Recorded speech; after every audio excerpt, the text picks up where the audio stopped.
Assalamualaikum warahmatullahi wabarakatuh. Selamat pagi pemirsa, selamat datang di podcast Berakhlak.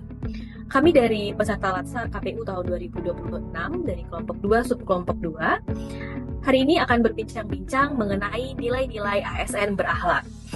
Perkenalkan, saya Karolin Juliana Aritonang dengan NDH 14, Jabatan Penata Kelola Sistem dan Teknologi Informasi. Di sini saya akan membantu podcast kita pada hari ini. Nah, nilai-nilai berakhlak merupakan nilai-nilai yang harus dipegang oleh setiap ASN yang ada. Nilai-nilai ini terdiri dari berorientasi kepada masyarakat, akuntabel, kompeten, harmonis, loyal, adaptif, dan kolaboratif. Pada kesempatan kali ini, kita akan membahas dua nilai penting, yaitu akuntabel dan juga kompeten. Bersama saya, sudah terdapat dua rekan saya di sini yang akan menjadi narasumber kita pada hari ini. Baik, halo semuanya. Nama saya Diah Ayurani, NDH 16, Jabatan Penata Kelola Pemilihan Umum di KPU Kabupaten Batanghari. Halo semuanya, perkenalkan saya Atifa Audia Ramadhani, NDH nomor 11, Jabatan Penyusun Materi Hukum dan Perundang-undangan di KPU Kabupaten Tanjung Jabung Timur. Tanpa berlama-lama lagi nih, mungkin kita akan langsung masuk ke dalam materi kita. Mungkin saya mau tanya kepada Kak Dian dulu nih. Kira-kira kalau kakak dengar kata akuntabel nih kak, menurut kakak tuh apa sih implikasinya di dalam kinerja kita sehari-hari? Ada contohnya nggak nih kak? Akuntabel sendiri itu berarti kayak setiap tindakan atau keputusan yang harus dipertanggungjawabkan secara transparan, jujur, ataupun sesuai dengan aturan ya. Jadi kayak contohnya di dalam kehidupan sehari-hari, misalkan saya nih di subbagian teknis dan hukum. Jadi tiap semester itu akan melaksanakan pemverifikasian partai politik. Jadi di sini saya harus bertanggung jawab menyelesaikan verifikasi tersebut. Oke, kalau Kak Atifa nih, kira-kira ada pandangan lain nggak nih kak dengan nilai akuntabel itu sendiri? Oke, baik. Untuk sebagian besar saya setuju dengan pendapat Kak Diah, karena memang secara umum akuntabel itu merupakan tanggung jawab kita terhadap tugas yang kita lakukan pada satuan kerja kita masing-masing. Cuma saya menambahkan sedikit saja bahwa untuk akuntabilitas sendiri itu tidak hanya melihat pada hasil, tapi juga pada proses. Dan juga tanggung jawab itu bukan terhadap tugas saja, tapi juga misalnya kita memakai peralatan kantor, itu juga bentuk dari tanggung jawab kita. Terus juga tidak menyalahgunakan kewenangan. Gitu. Oke, jadi nilai akuntabel ini nilai dimana kita harus bertanggung jawab ya kak di dalam pekerjaan kita. Nah, Kak Diah nih, pernah nggak sih kakak ada situasi yang harus benar-benar bertanggung jawab gitu, dituntut untuk bertanggung jawab dan harus jujur? Apa sih kira-kira situasinya kak? Pernah ya, contohnya tadi di saat pemverifikasian partai politik yang harus diselesaikan dengan cepat. Di sini bertanggung jawab untuk menyelesaikan berita acaranya yang kemudian ditandatangani oleh 5 komisioner, dan itu harus segera untuk dilaporkan ke Bawaslu. Kemudian kita akan menyampaikan pengumuman kepada masyarakat terkait berapa partai politik yang melaksanakan verifikasi partai politik. Di sini kita jadi bersikap transparan kepada masyarakat gitu. Selanjutnya nih mungkin ke Kak Audia nih kak. Kita kan di KPU ini kalau misalnya lagi tahapan itu ya kan jadwalnya padat banget nih kan kak. Di kala-kala kita sangat berada di kondisi tertekan dan dikejar target itu kak, gimana sih cara kakak agar tetap menjaga akuntabilitas itu? Oke, baik, terima kasih Kak. Kalau untuk soal dikejar target atau tekanan itu pasti ya, terutama dalam pekerjaan kita sehari-hari.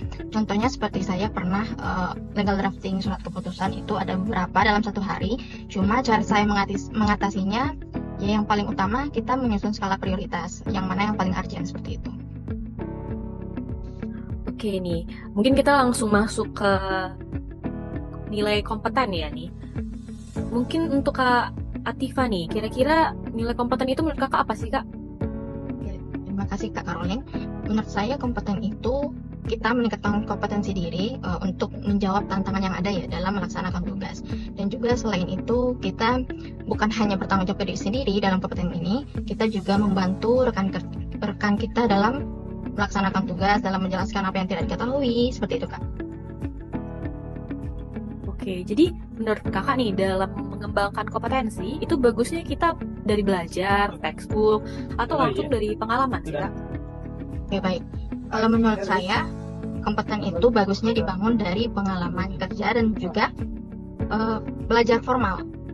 Karena merupakan satu hal yang berkesinambungan ya, biar kerjaan kita tuh optimal seperti itu, Kak. Oke, jadi harus berimbang ya dari pengalaman dan juga textbook.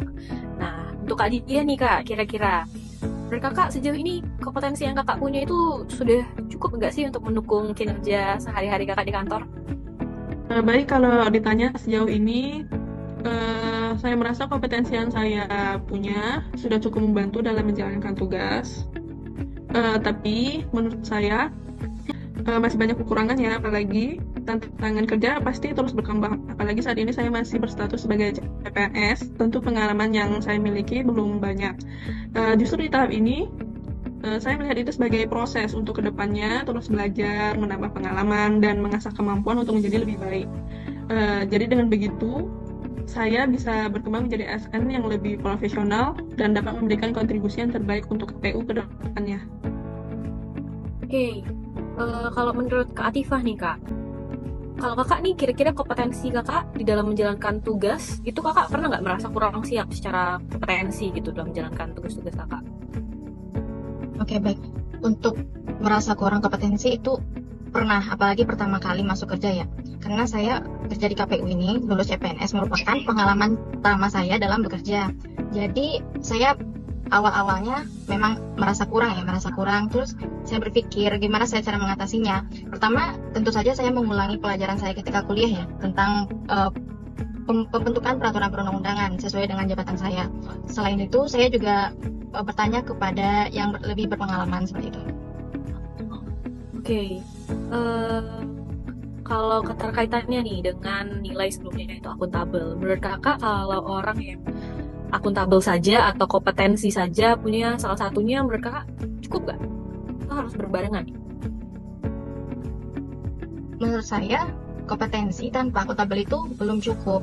Karena walaupun seseorang ahli dalam pekerjaannya tapi tidak bertanggung jawab, ya hasil kerjanya tidak akan tepat itu, tidak akan maksimal dalam melaksanakan tugas itu. Berarti orang yang kompeten bisa jadi dia nggak akuntabel juga gitu ya? Atifah nih kak, dalam mengembangkan nilai-nilai akuntabel dan kompeten ini, kebiasaan kecil apa nih kak yang harus kita bangun sebagai PNS supaya nilai ini memang menjadi budaya dalam kerja kita? Baik, untuk kebiasaan kecil dimulai dari hal sederhana. Pertama itu kita melaksanakan tugas tepat waktu. Terus kita juga harus jujur kalau ada kendala, minta bantuan dari rekan kerja, dan juga harus belajar hal-hal baru. Selain itu, membiasakan diri untuk mengecek ulang pekerjaan yang sudah kita kerjakan. Mungkin ini pertanyaan terakhir ya kak.